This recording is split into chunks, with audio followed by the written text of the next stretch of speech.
itself the pathology of this cardiovascular system. Now, today means we will discuss about a very important part. So far, our the normal this human cases are also concerned. You might have heard about the heart failure, right? Just a minute. Someone is waiting, I think.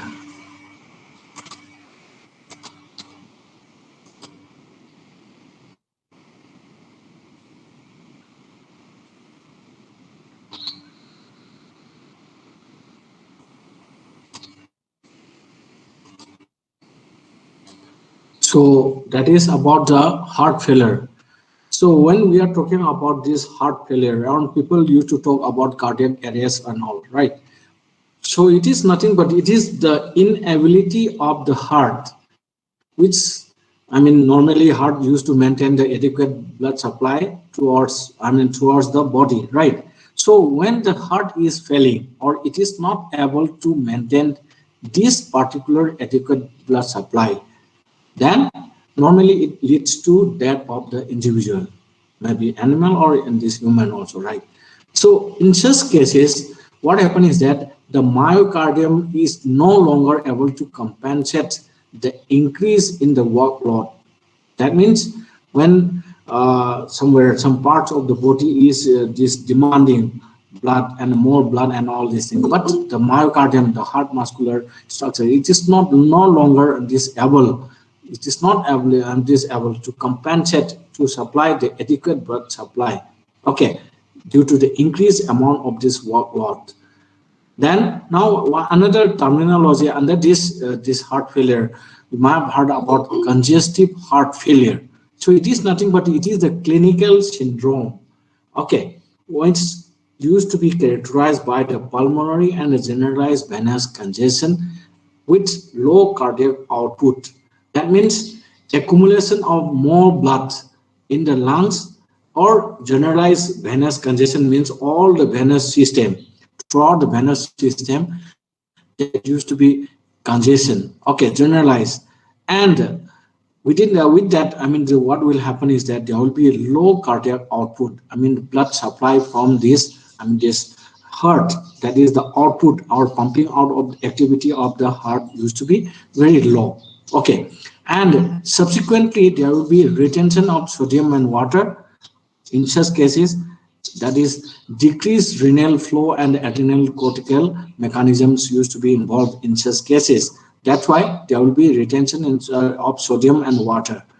And this further distance the venous system side, venous bed and heart delivery. Okay, and the signs, the clinical signs when we are talking about this heart failure and all. Secondarily, this effects of a failing circulation that will show this clinical signs of this heart failing. And when we are talking about the lesions, the most prominent and extensive lesions used to be in the organs like lungs and liver. These two organs used to show the maximum or the most prominent lesions of heart failure. Okay, when the heart is failing, and the ability of this heart to respond to the circulatory demands over and above those of animal at rest is referred to as cardiac reserve. Means we have a terminology known as cardiac reserve. What is cardiac reserve is that it is the ability of the heart to respond to circulatory demands over and above those of the animal at rest, when the animal is at rest. Okay, and the heart is able to respond the circulatory demands over and above that this level. Okay, it means when the animal is at rest. So that this capability or ability of the heart is known as cardiac reserve. Means they have some capacity or ability. So that is known as cardiac reserve. Okay, and any cardiac lesion which impairs with the efficiency of the heart reduces the cardiac reserve. Means when the heart is having some changes, pathological lesions or changes, that will impair with the efficiency of this heart itself, reducing the cardiac reserve. Right? Means if the heart is having some lesion, automatically means it will reduce the this capability of this circulated to respond to circulated demands, what we call this cardiac reserve, right? And when this cardiac reserve is exhausted and the uh, circulatory, I mean, these requirements at rest can no longer be met. So that is what we call congestive heart failure. Okay. Then now coming to, this classification of this heart failure, acute and chronic. Okay, means it can be classified into two, acute and a chronic cardiac failure or heart failure. So first, I'm taking up about the acute cardiac failure. It is the sudden failure of contraction of the heart leading to death within minutes. That means within a very short period, if the heart fails or the cardiac failure is there, and this that leads to death of the individual. So this such kind of this sudden failure of the contraction of the heart is known as acute cardiac failure, and most commonly it used to be caused by anoxia, when the oxygen supply is not there, drug and poisoning cases, in case of shock, then cardiac tamponade. Yesterday we have discussed about Sir, cardiac.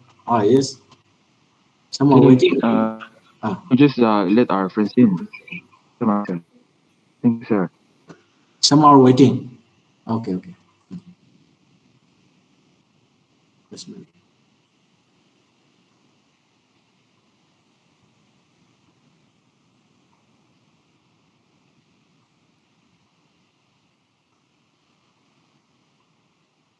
Okay, let me continue it. So this acute cardiac failure, as we have on this, we are discussing about the causes or etiological agents or factors. So yesterday we discussed about a condition known as cardiac tamponade, right?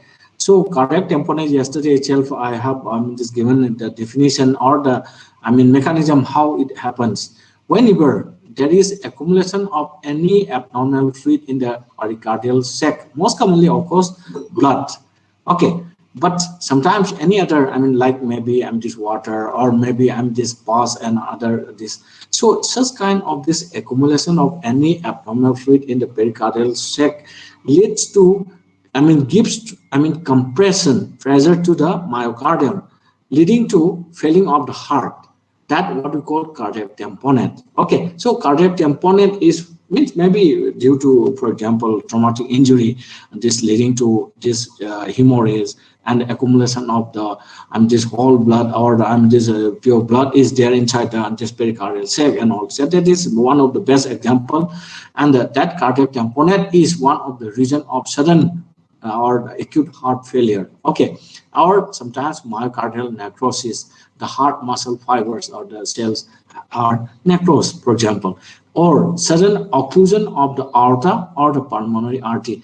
The two big vessels, great vessels like aorta, which is coming out of the this left ventricle, then the pulmonary artery, which used to be originated from the right ventricle, right? These two vessels, great vessels, if there is sudden occlusion, blocking, this of these two, then that will also will lead to acute cardiac failure. Now coming to growth changes, if you see the changes in such cases, there may be chances of cardiac tamponade or occlusive thrombus. The mainly and this aorta and the pulmonary artery most commonly.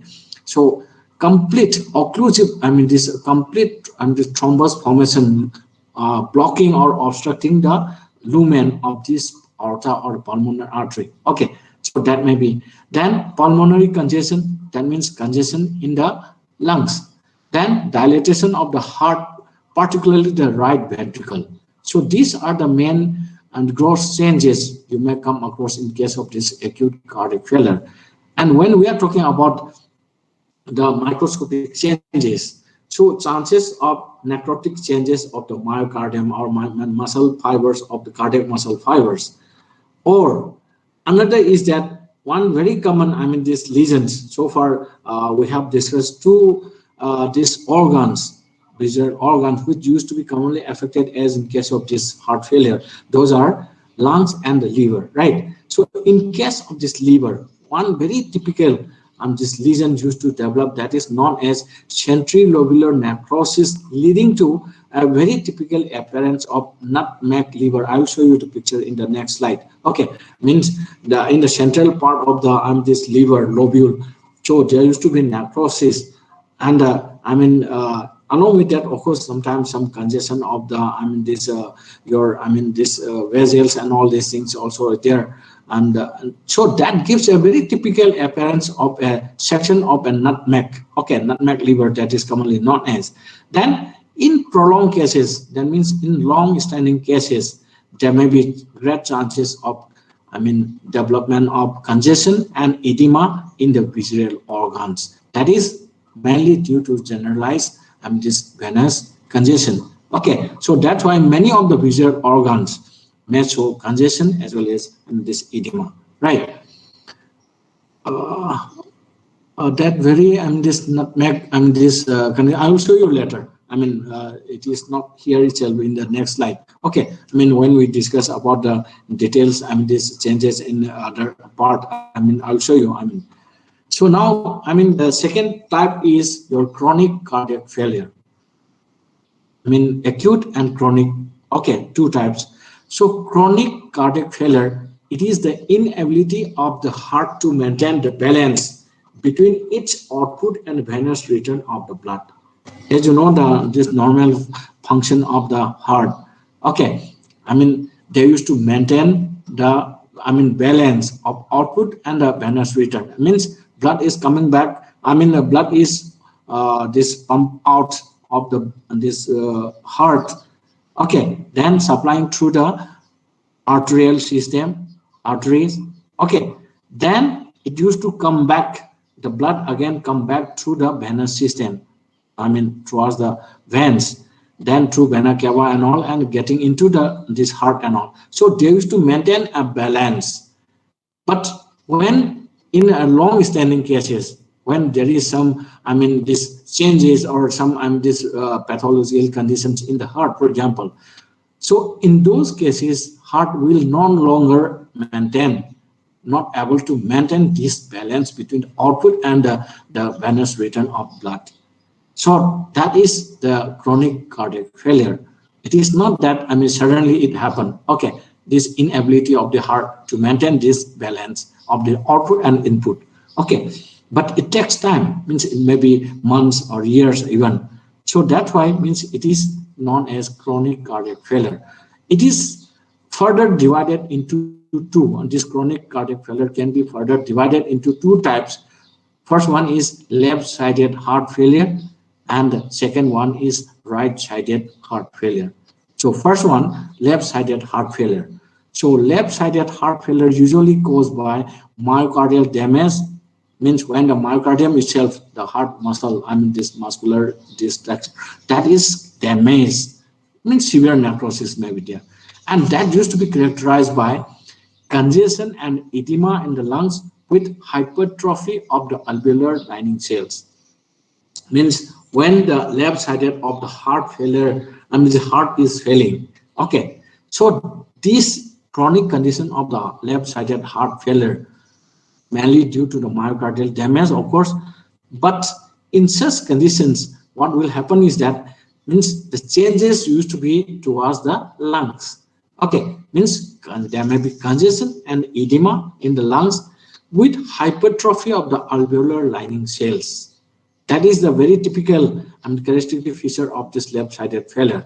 Whereas in case of this right-sided heart failure, it is mainly caused by a disease of the lungs or the pulmonary vasculature.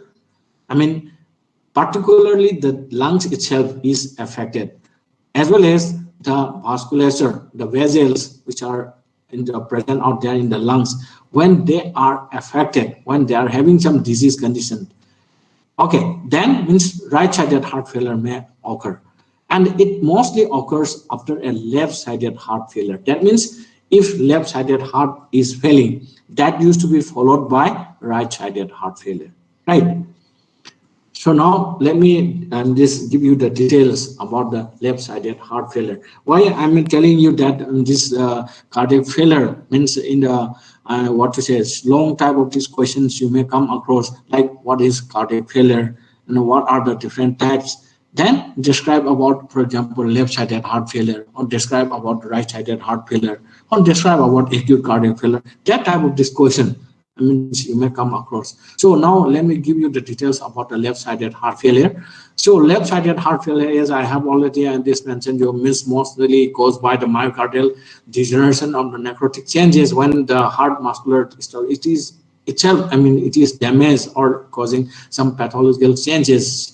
And in such cases, the main characteristic feature I have already mentioned that there will be congestion and edema of the lungs with hypertrophy of the alveolar lining cells, right? So as we have already discussed etiology, myocardial degeneration and necrotic changes of the cardiac muscle. Then when there is aortic and mitral valve disease, that may also be responsible for this left-sided heart failure. And hypertension, increased pressure, okay, hypertension, this blood pressure, if it is too much high, like. Then now coming to the growth changes, is I have already given you the this characteristic feature. That means lungs used to be highly congested and edema. That is, as I'm showing here, just see the lungs. So it is much congested and edematous, highly it is edematous. And there used to be chronic dilatation of the heart. If you see the I'm just ventricles and all. So the chamber used to be much dilated. Okay. So such kind of this and this growth changes used to be in case of this left-sided heart failure. And mostly means the lungs, the affection of the lungs. That used to be very much this characteristic. That means severe congestion as well as this edema of the lungs used to be there. And microscopic lesion of this left-sided heart failure is very much important.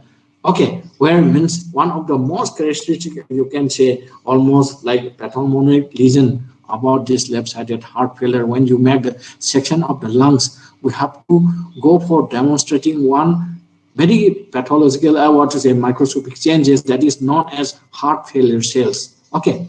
So before that means let me give you, I mean, other microscopic changes like, and the vessels in the lungs, almost all the vessels will be, I mean, this congested, and mostly the alveolar vessels, of course, and that there will be edema in the lungs and hypertrophy of the alveolar lining cells. Means if you see the alveoli, okay, these are all alveoli. Then the alveolar wall, okay, just nearby these alveolar lining cells, if you see that. So these alveolar lining cells used to be hypertrophied. And mostly here in these cases, the alveolar macrophages, which is present in the alveolar lining cell walls nearby these alveolar lining cells and all. So these alveolar macrophages used to contain or used to be just laden with hemosiderin pigments. Okay, the iron pigments, what we call hemosiderin pigment. Okay, and that very particular alveolar macrophages, that which is carrying, which is containing the hemosiderin pigments, they are commonly known as heart failure cells. That means if you make, I mean, if you go for examination of an animal, suddenly, what is that? This died after a few just months or maybe. Then if you collect the this lungs, for example, lungs is very much congested and edematous, and you make the section of that very lungs, and there itself also you will find that in the section, if you stain it with hematoscopy and using and see under the microscope, almost all the alveolar vessels are congested and there is edema, and the alveolar lining cells are also hypertrophied. And when you see, I mean, under the high power magnification, you find that if you observe that the alveolar macrophages are containing hemosiderin pigments, as I am showing here. Okay, this bluish and this color, this pigments like this. So these are the alveolar macrophages containing the hemosiderin pigments. So these are known as heart failure cells. So it can be demonstrated. That means this kind of the cells, what we call heart failure cells, these are nothing but the alveolar macrophages containing the hemosiderin pigment. Then you can almost give the diagnosis that the animal died due to left-sided heart failure. That is the, I mean, this diagnosis or confirmation of the case, right? Then, so far the clinical signs and symptoms are concerned, means mostly, I mean, they used to affect the this lungs, pulmonary, I mean, these lesions or the signs used to be involved, and this showing some dyspnea, difficulty in breathing, or I mean, this coughing, such kind of this condition, I mean, difficult, I mean, what respiratory problems you may this come across, or orthopnea. Okay, then the common causes, as we have already discussed, I mean, the myocarditis, degeneration of myocardial stenosis, then insufficient mitral and semilunar this valve, and congenital heart diseases and all, right? So this way, when there is progressive dilatation of the left ventricle and atrium, which may be followed by left ventricular and atrial hypertrophy, and leading to pulmonary congestion, edema, and induration, and there may be this reduction in the pulmonary vital capacity and impair the gaseous actions, resulting in hypoxic stimulation of the carotid sinus. And eventually, when this right heart, I mean, failures, they used to develop subsequently to the increased pulmonary resistance and increased pressure in the pulmonary artery. That means when the lungs is already affected due to, that is what, due to your left-sided heart failure leading to congestion and edema. That means the lungs is again, now I'm just not having the normal, I'm just physiological functioning, and it is not, I'm just proper now. Then automatically means that will be responsible for another this heart failing of the, that is about the right side. Okay, so when such kind of this condition is to be there, as in case of this dog, then the animals used to show, I mean, very commonly, I mean, this coughing is one of the most distinctive and alarming feature of left-sided heart failure. Okay.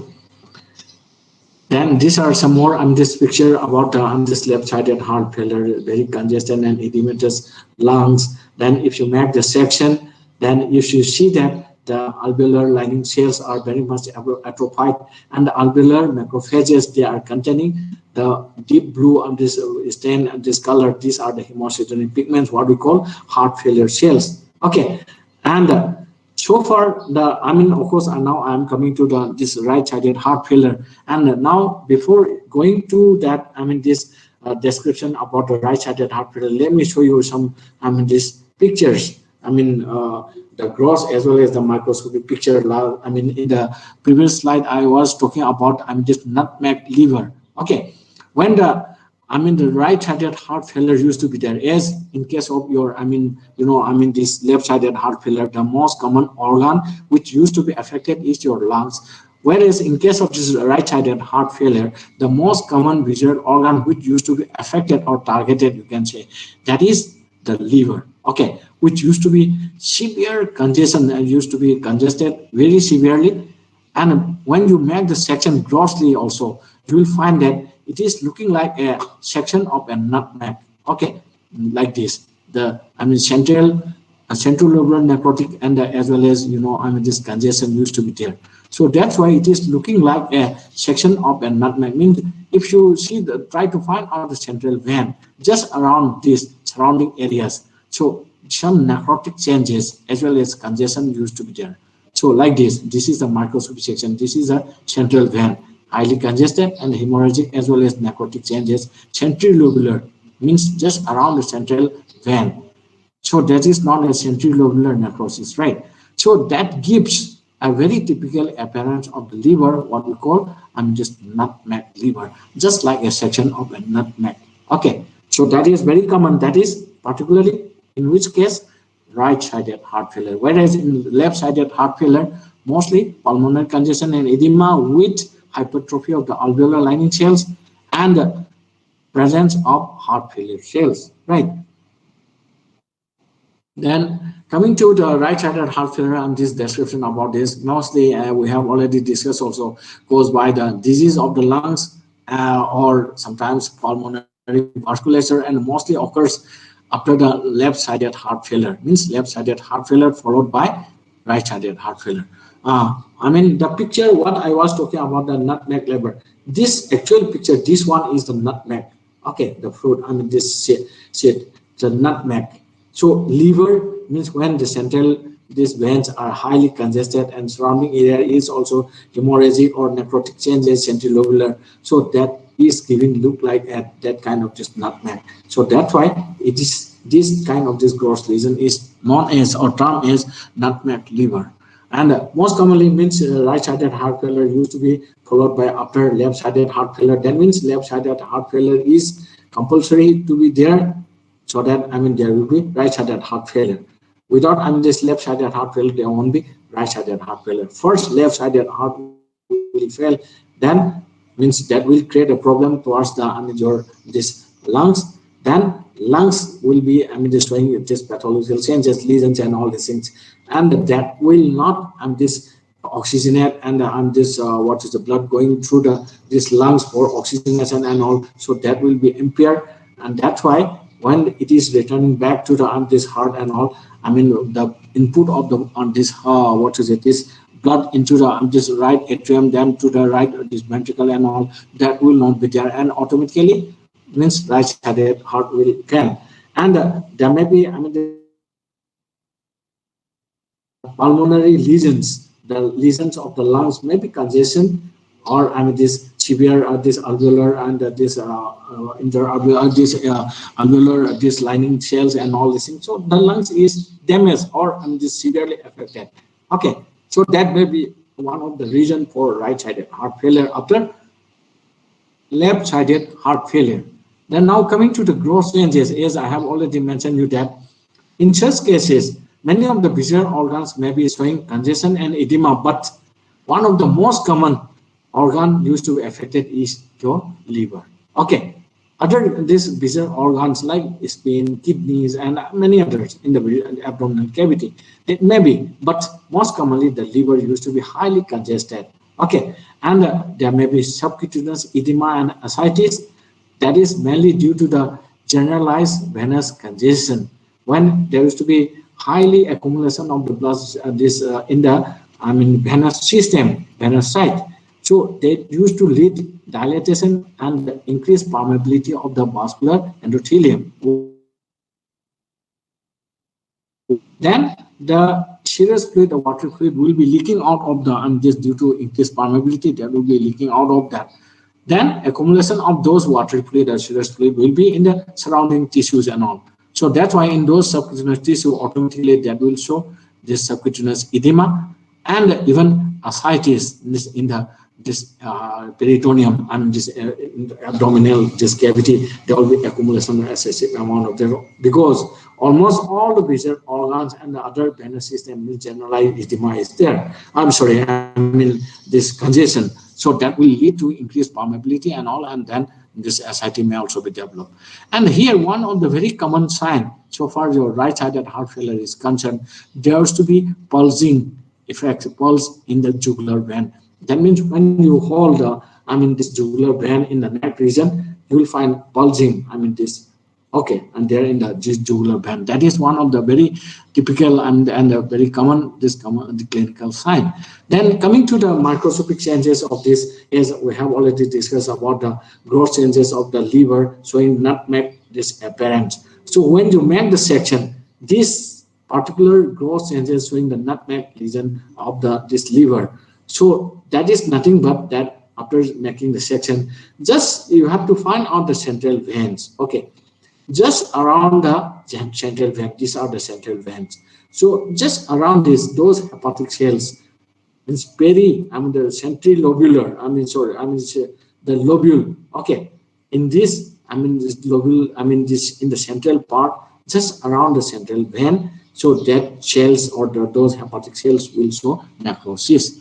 So that will give you this kind of this nutmeg appearance. Or there may be atrophy and necrosis as well as fibrotic changes in the liver, and almost all the visceral organs, maybe your liver, spleen, kidneys and all, so all will be highly congested, right? Then these are some these pictures about those, I mean, these complications are due to your, I mean, this right-sided heart failure. As I have already mentioned you that ascites is one of the very common complication.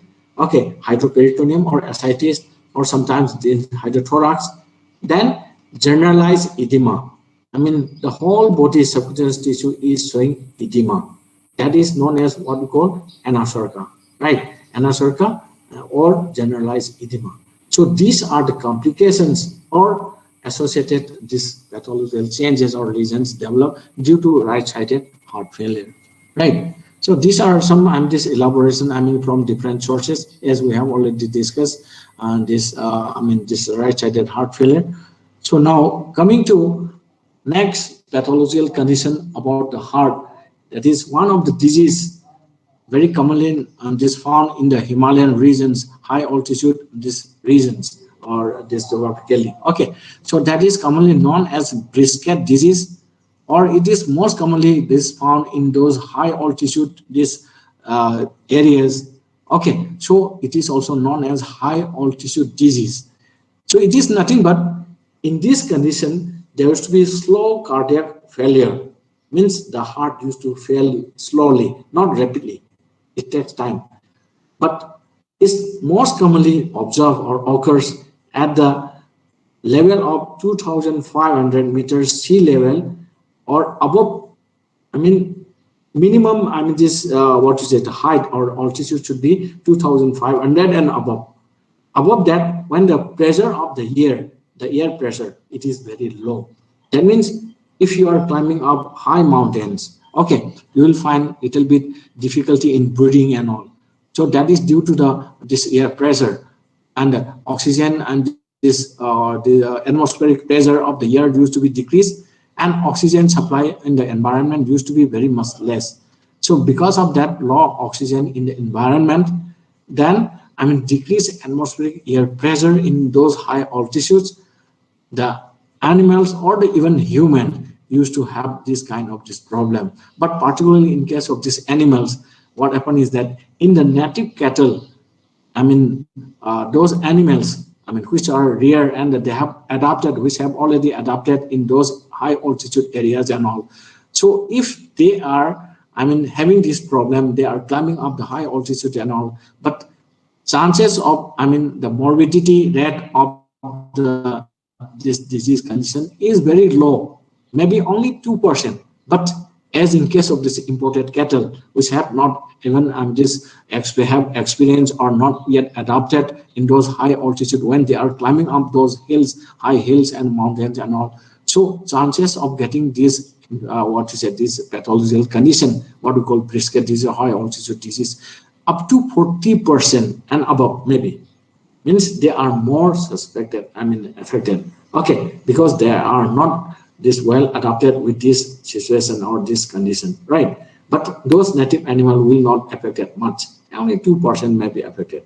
So now when these animals, okay, I mean, why it is known as brisket disease? You know the brisket down there in the just neck, in the throat area, just before the, I mean, in between the forelimb and there is two forelimbs. That portion, I will show you the picture in the next. I mean, this that is known as what we call brisket. You might have learned, of course, in anatomy on this LPM also. I mean, the animal production and management, the different parts of the animal body and also. So that brisket region used to show highly edematous swelling. Okay, so it will hang down even, I mean, voluminously, and there will be hanging down there in that area. Brisket area used to be very much swollen and edematous. So because of that condition, of course, means it is associated with the failing of the heart slowly. Okay, so this is known as brisket disease because of that. And when it happens that when the animals have been brought up very high mountains and hills and these high altitudes, when the air pressure is low and oxygen this in the environment is also very low. Okay, so that's why, I mean, it is also known as high altitude disease. And if you see the affected animals, you'll find the heart used to be very much dilated. There used to be hypertrophy of the ventricular wall. There will be chronic passive congestion in the visual organs. And edema in the external region, what we call the this brisket. Okay, edema in the brisket. This, let me show you the picture. This is a one. Okay, this area. This is known as brisket or external region. So this used to be very much just okay. So this area used to be highly disedematous and much swollen. That is very much typical. That's why brisket disease. And when you make the section, similarly here means right-sided heart failure is very common in such cases, of course. So that's why you will find nutmeg liver due to chronic passive congestion, and that there will be polycythemia, increased number of the this RBCs, then hypertrophy of the muscle fibers in myocardium. Okay, so these are these pictures showing the brisket disease or high altitude disease. The animal showing that brisket is and highly swollen. Okay, right. And this is very much dilated this ventricular wall of the this heart. Then this is from different these sources. Similarly, but more these synonyms about this disease. There are so more many more these synonyms. Those are high mountain disease, pulmonary hypertensive heart disease. So far, pathologically means what happened is that the what to say, this lungs used to be affected in such cases, and because of that, the increased blood pressure used to be there, leading to failure of the heart. So that's why it is commonly known as pulmonary hypertensive heart disease. Means the lungs will be affected, and the animal will be showing high this increase or high blood pressure, and automatically it will be associated with heart failure. Okay, so that's why pulmonary hypertensive heart failure. And it usually this happens in those areas where this very high mountains and this Himalayan regions. So animals, of course, which are rare there in this region. So the the native this animal, they don't have much this problem. But when some imported animals have been brought to that area and they have been used for carrying or just climbing up those this the high mountains and all, so automatically they will face this problem of this what we call brisket disease or high altitude disease, right? So these are all some more this explanation. Please go through it. In brief, I have already described about this brisket disease, right? These are all this different these sources. Okay, then next is mulberry heart disease. You know the mulberry fruits? Have you seen the mulberry fruits? So when the heart is affected, okay, due to some unknown maybe mostly, but sometimes it is said that some enterotoxic or poisoning cases, enterotoxemia, due to some these toxic materials, toxins. Okay, like for example, this Clostridium infection and all these things. So the toxic material, the toxins used to get into the circulation, and it is going towards the this heart, leading to some changes there in the heart. Okay, mostly there used to be showing pinpoint hemorrhagic lesions with severe contraction of the heart. So because of that, when these petechial hemorrhages, there are so many these pinpoint hemorrhagic lesions as I'm showing here. See, many parts, just pinpoint hemorrhagic lesions. So it will give a very typical appearance of that fruit, what we call mulberry. Okay, so that's why this very particular this lesion of the heart due to the petechial hemorrhages with contraction, and this gives a typical appearance maybe on the pericardium as well as the myocardium. So many petechial pinpoint hemorrhagic lesions giving means a very typical appearance of this very particular fruit, what we call this mulberry. So that's why it is known as mulberry heart disease. Okay, and if it is there, then there will be some subsequent pathological changes or conditions. What are those? Hydropericardium will be developed, hydroperitoneum or ascites will be developed, and as well as pulmonary edema, severe edematous swelling or edema will be there in the lungs. and the edematous fluid has very high protein content, which may lead to clot formation. Means inside this, I mean, have for example, hydropericardium. I'm just giving the example. So this kind of this edematous fluid in such cases used to contain high amount of this protein.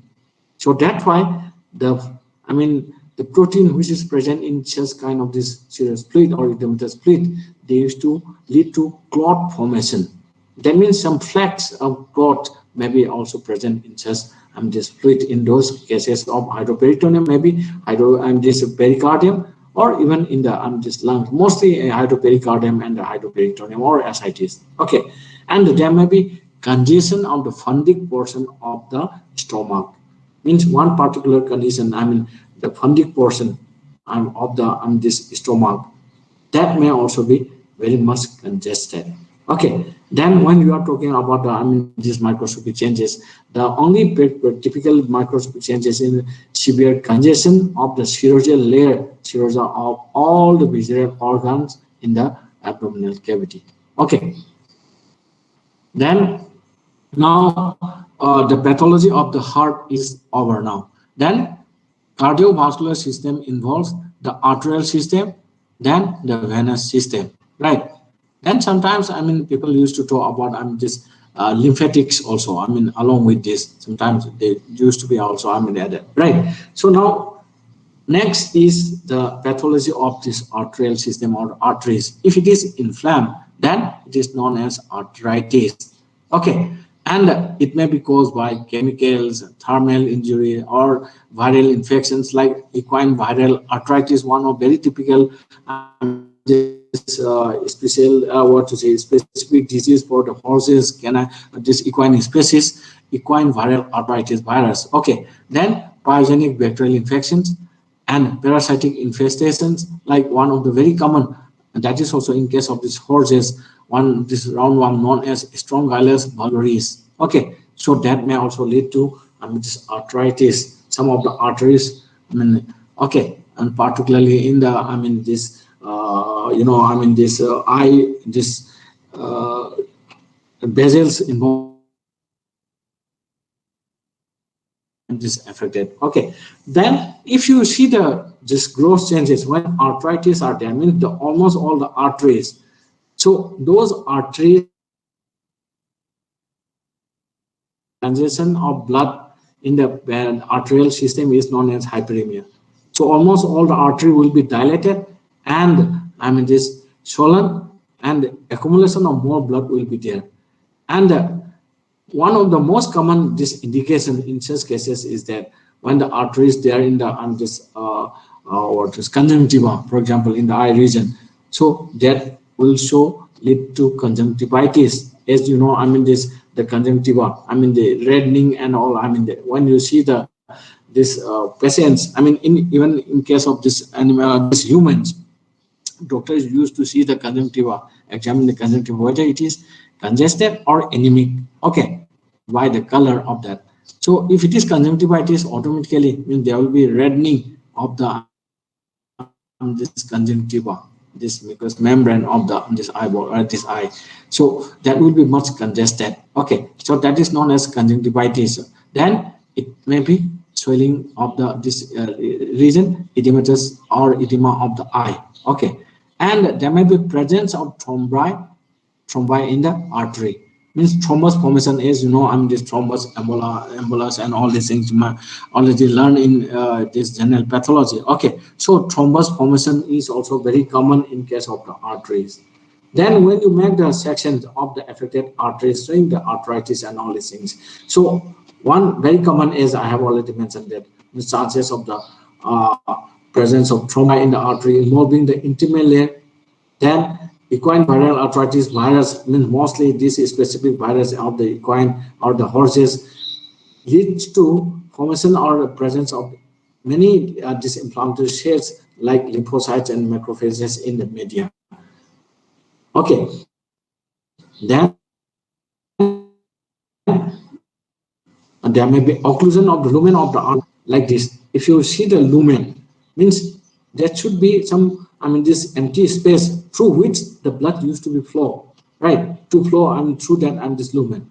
But because of the inflammatory reaction in the intimal layer of the this basal these arteries, so the inflammatory exudates along with the changes and this inflammatory cells and all this, they may occlude, they may obstruct fully the this lumen of the basal. Like, so this occlusion of lumen or artery due to the thickening of the this wall, this is also very common. And okay, means involvement of your this like in this strong highlights, Burberry's and all.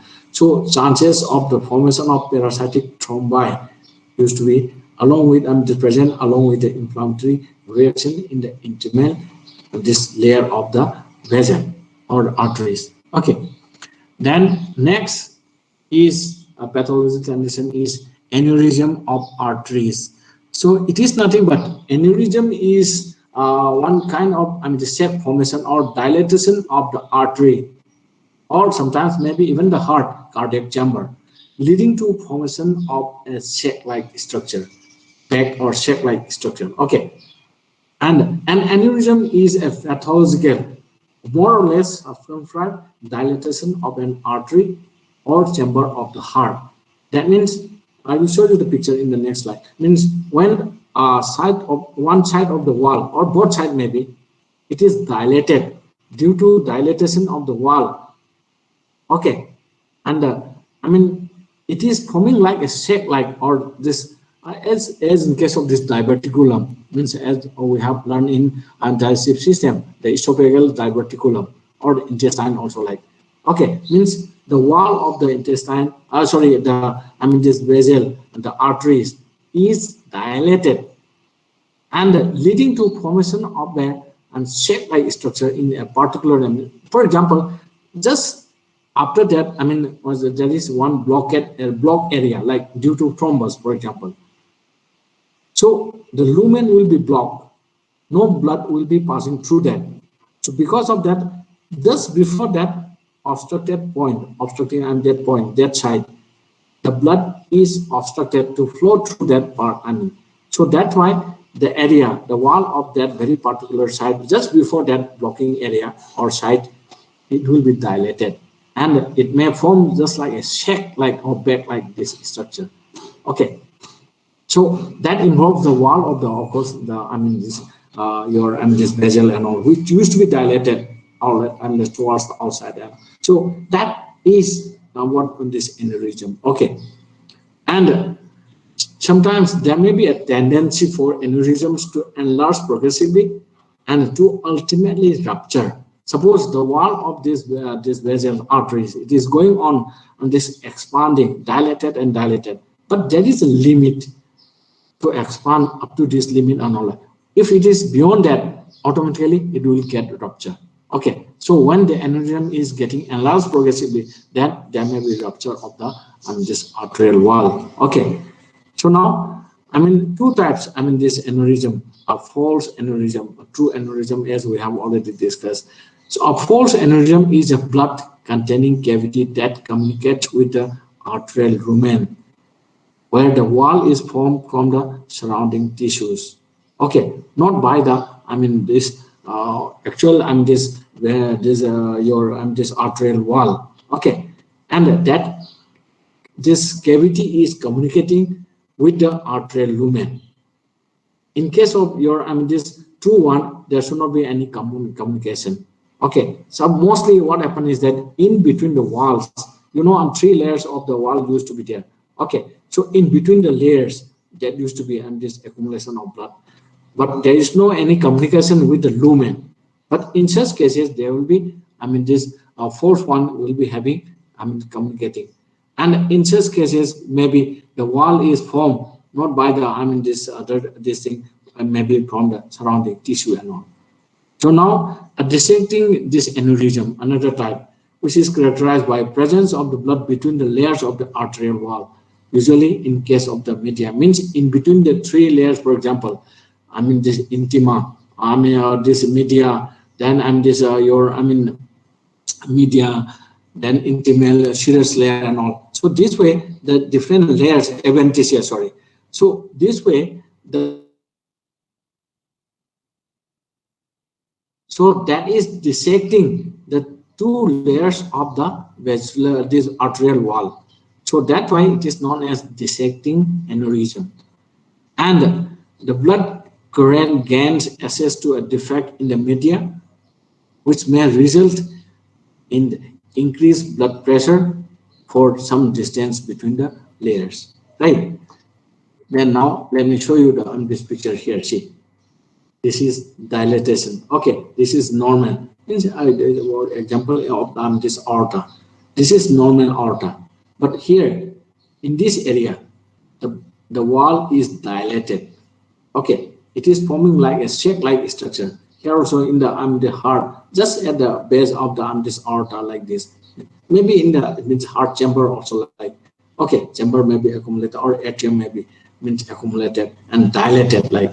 So these kind of these conditions, so that is known as aneurysm. Okay, maybe caused by aflatoxin, infectious emboli may be responsible for that, and a weak basal wall due to rupture when there is rupture of the wall leading to weakness of the this basal wall, or there is fracture or necrotic changes of the medial layer of the blood vessels. Okay, or when there is arteriosclerosis, highly thickening and hardening of the arteries. That is known as arteriosclerosis. So in such cases, you may come across the aneurysm of the arteries.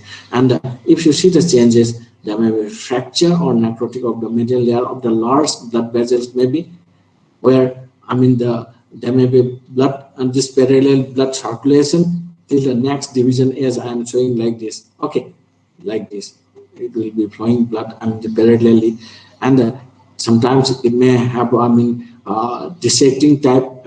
If it is accumulating in between the layers, dissecting.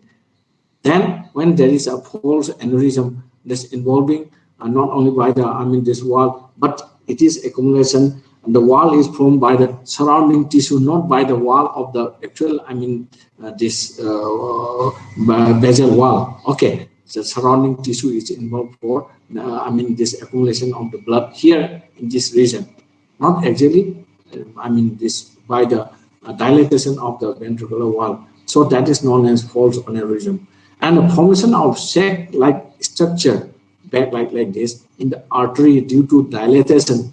So that is the one what we call this aneurysm actually. So it is the true aneurysm, not false one. Okay. Then now coming to arteriosclerosis, that means hardening of the arteries, maybe of three types depending upon the size and etiological factor. The one is atherosclerosis, the second one is medial sclerosis, then the last one is arteriosclerosis. So atherosclerosis is nothing but it is the hardening and thickening of the intimal layer of the large arteries, big one like aorta and pulmonary artery like. So maybe due to the proliferation of connective tissue, there may be hyaline degenerative changes with infiltration or presence of fat or lipids as well as calcification. So that will lead to thickening and hardening of the intimal layer of such kind of these big arteries like this aorta. Okay, so that is known as atherosclerosis. And here the changes may lead to loss of elasticity. That is maybe due to adherent mushy substance. This large blood vessels. Okay. Then next is medial sclerosis. That means the medial muscular arteries. They're not the small one or not. They are maybe leading to necrotic changes of this intimal layer of the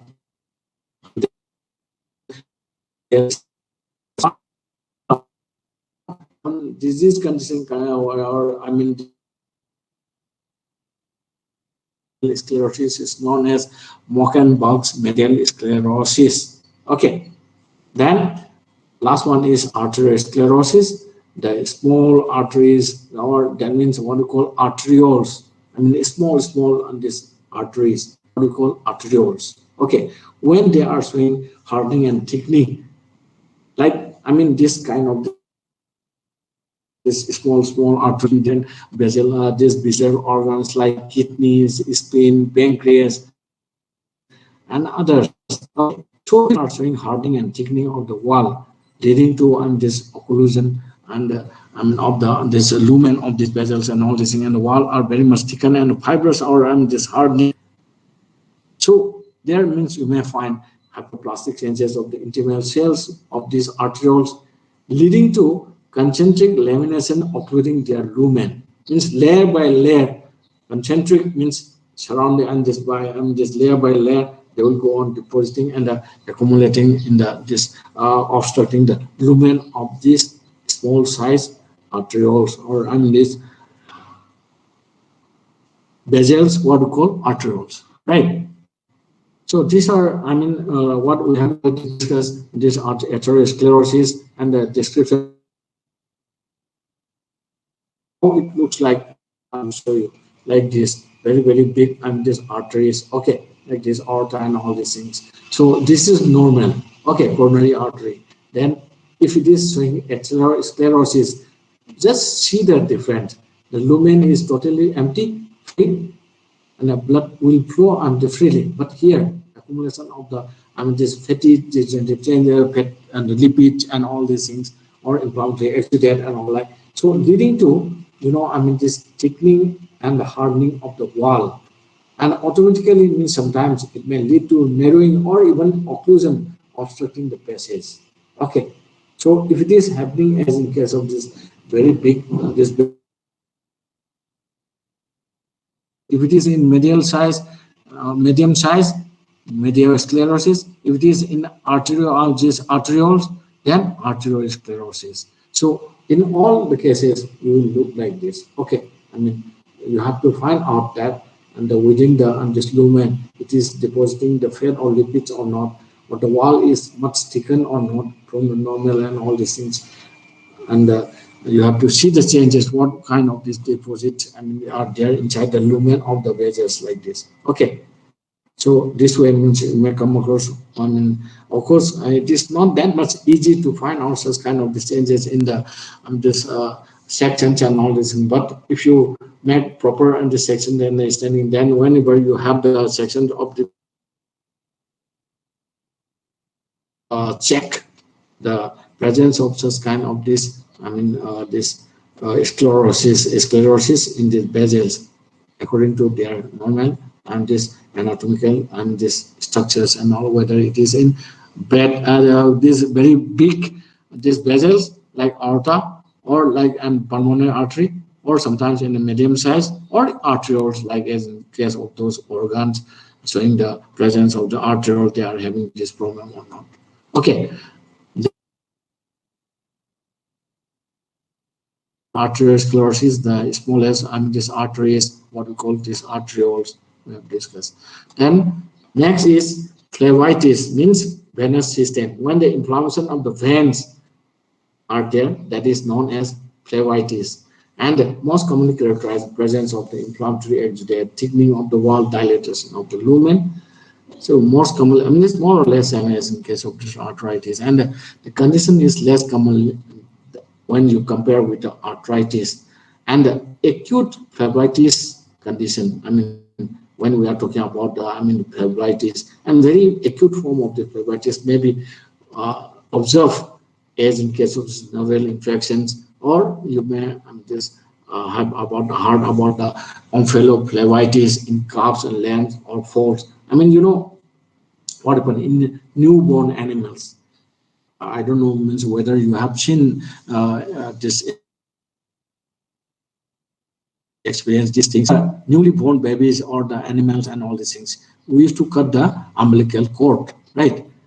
So if it is not, this maintain, or I'm just antiseptic lotion and all these things not given, or the tying up of the this cut portion of the I'm just remaining portion of the umbilicus and all this is not done properly, dipping into the antiseptics like I'm just iodine and all these things, povidone iodine and all, like.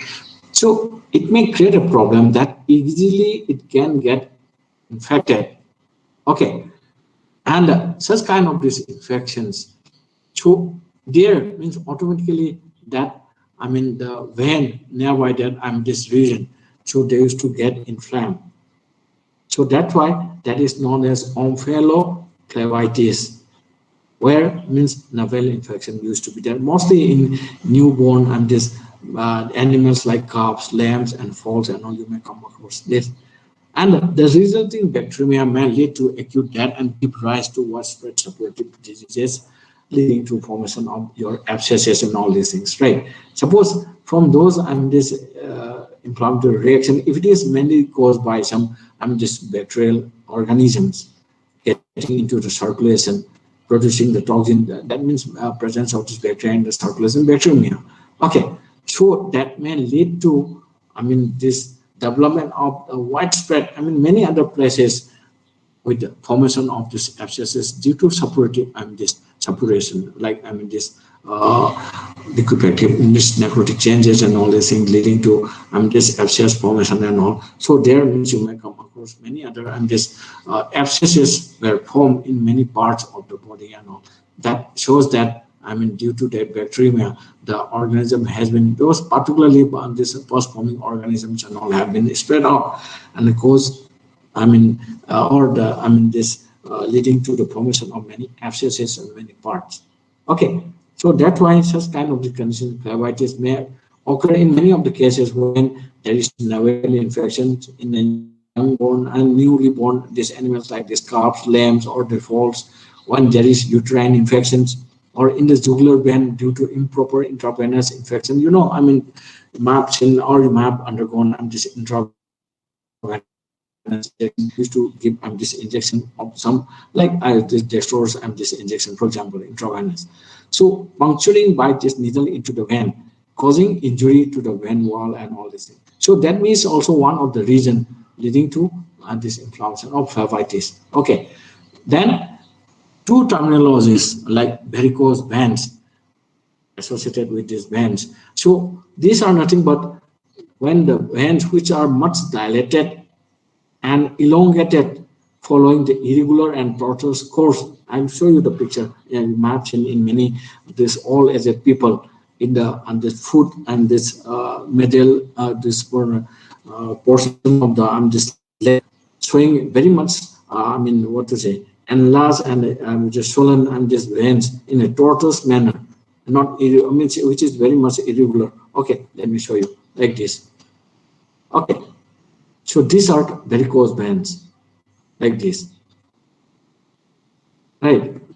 And these are very much dilated and elongated veins with for irregular and the tortuous course and showing just inflamed or dilated. So these are known as varicose veins. And another terminology is this telangiectasis. When we are talking about the liver section, the sinusoidal spaces. Okay, there you will find small capillaries, what we call sinusoidal capillaries. So these capillaries or small veins which are much dilated, when if they are much dilated, okay, these sinusoidal capillaries or these small veins in maybe in one or more lobules of the liver. So that very particular condition is known as telangiectasis. Telangiectasis. Okay. So these are some of the this pictures showing the this phlebitis, right? And this description already I have given about phlebitis. The change one of the vein will be thickened, and vein may contain large thick necrotic material. Lumen used to be also usually this dilated, and the inner surface of the vein may be very rough and hyperemic, or more this accumulation of blood will be there within the lumen of this veins. Okay, And microscopically means there may be infiltration of inflammation because it is an inflammatory condition. And there's cells depending upon the etiological agents, or sometimes there may be calcification also, and the wall of the vein very much to inflammatory cells, as well as when there is proliferation of the fibrous connective tissue leading to hardening and thickening.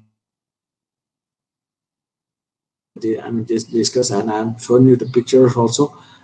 And when we are talking about this varicose veins, of course, it is not that much common. I mean, as in case of this animal as compared to human cases. Okay.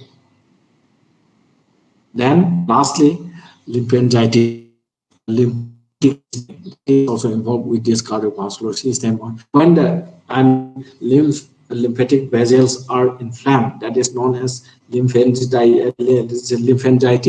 Okay, lymphangitis may be, this characterized or infiltration of the inflammatory cells like lymphocytes around these lymphatics, and they may be leading to increased permeability from where lymph or the serous fluid may be coming out, leading to edema of the dependent parts and the distension of the lymphatics. Okay, and in most instances, the involved vessels they are which in such cases, and this inflammatory condition of the lymph and these lymph vessels are there. Okay, that may be associated with severe, there's very much severe diseases.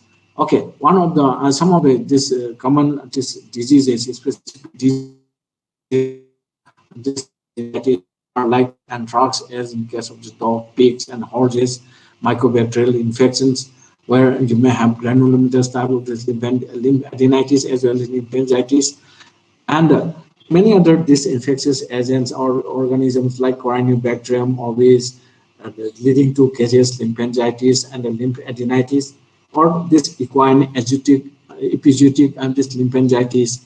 Okay, like this means you may come across many other disease conditions, and when you see the affected animals, okay, for the this growth changes and all this, almost all the lymphatics will be very much thickened and enlarged with reddish streaks, and it will be very much painful to touch.